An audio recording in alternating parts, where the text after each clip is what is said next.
Spotlight Series 1, the Maxx from Shocker Toys. Before I open him up, I'm going to show you how he looks like in the packaging. And he looks really nice. The packaging is well done.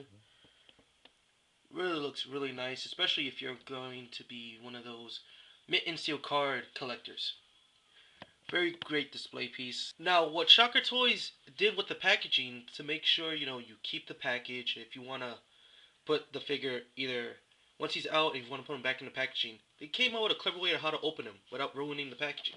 But they have these flaps, as you can see, and it had maybe one, two, 4 strips of tape. All you gotta do is snip, snip,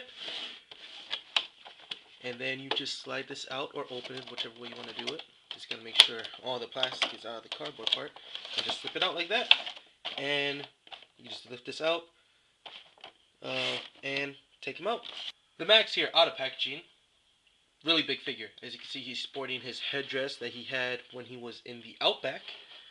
And overall, yeah, he's a very tall figure. If you compare him with the Master of the Universe Classics Scareglow and the ROTF Lockdown, he's taller than both of them.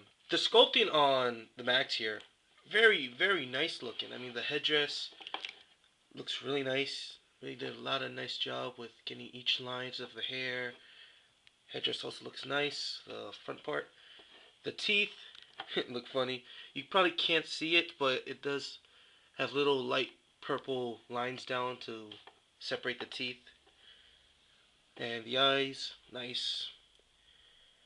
The muscles look really nice. The black shading, really well done. Even his no, not boots, but basically his footwear, very nicely done. Really looks nice. And if you turn him around, nice muscle sculpts in the back, and yeah, his butt, as well as his fist. As you can see, really can't see it if it's too bright. Really nice little details they added. It's really nice. So yeah, Shocker Toys really did a really nice job on the sculpt on this figure. Articulation for the Maxx. He's got a lot of articulation, and there are some problems with the articulation that I've bought knowing and I expected. I'll get to those in a bit. First of all, his head. With the headdress, the back part of it is on a separate ball joint, so it can actually move on its own. And the head itself is on a ball joint, so you get moving any kind of way. Very nice.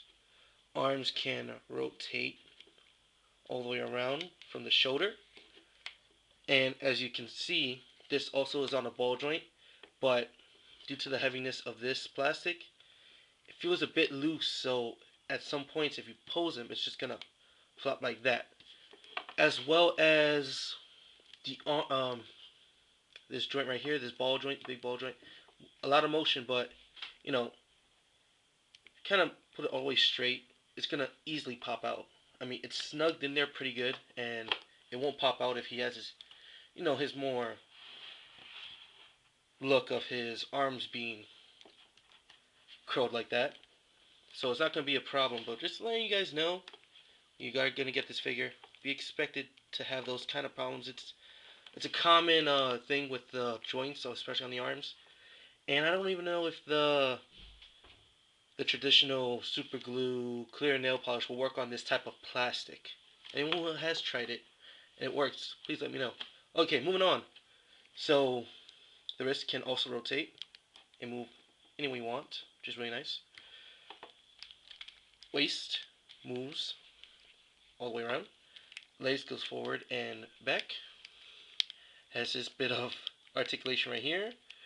Double knee joint. And the foot is on a ball joint as well. So overall, a lot of joints that went into this figure. And even though the two type of ball joints on the arms can be somewhat of a, not really a hassle, but just kind of it's just there. It's something that it can easily be dealt with, and it can live with it, because overall the poses you're gonna put in this guy are gonna make him stay. The joints will not be flopping around. So overall, the joints, articulation, awesome. In terms of accessories, he comes with 3 Iz's and an alternate head.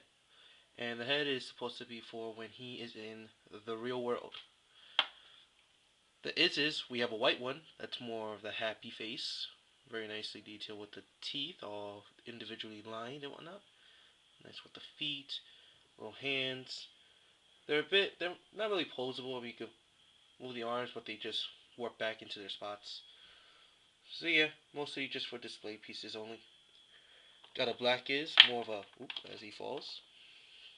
Black is more of a badder version. I mean, they're all pretty much, yeah. So yeah, pretty much the same. So nice detailed, nice minor details.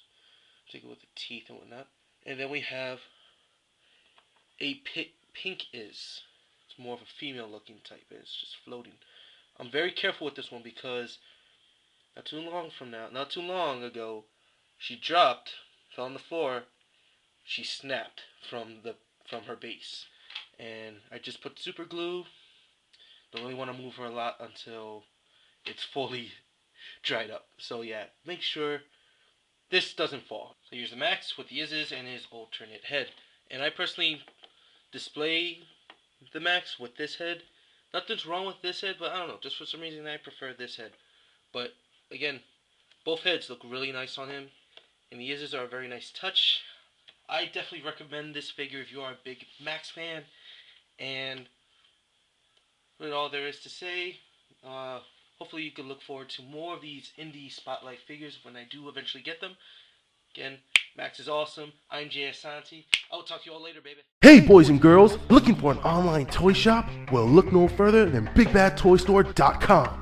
This site has everything you're looking for with all your favorite lines like Transformers, He-Man, G.I. Joe, Marvel, DC, Macross, Gundam, Kamen Rider, and much, much more. Want something that's on pre-order? Just add it to your cart, check out with no need to pay until it arrives at their warehouse. There's that and more great features available, but you can only find out by heading to BigBadToyStore.com. Again, that's BigBadToyStore.com.